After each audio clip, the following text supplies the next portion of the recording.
Ta naziv mi vsekakor v prvi vrsti pomeni priznanje za doslej opravljeno delo na tem področju, po drugi strani pa tudi spodbudo in izziv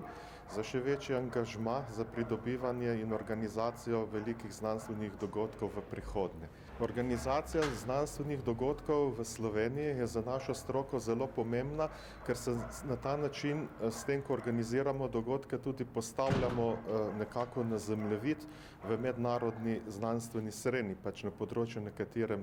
delujemo. Kot predsednik Slovenskega kemijskega društva se z mojimi kolegicami in kolegi na društvu zelo prizadevam,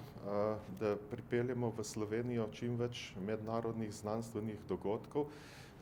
in tudi vzpostavljamo na društvu samem, tudi v sodelovanju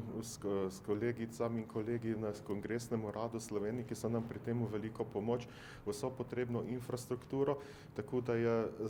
slovenskim raziskovalkam in raziskovalcem, ki so dejavni v društvu, potem lažje pri pridobivanju teh kandidatur.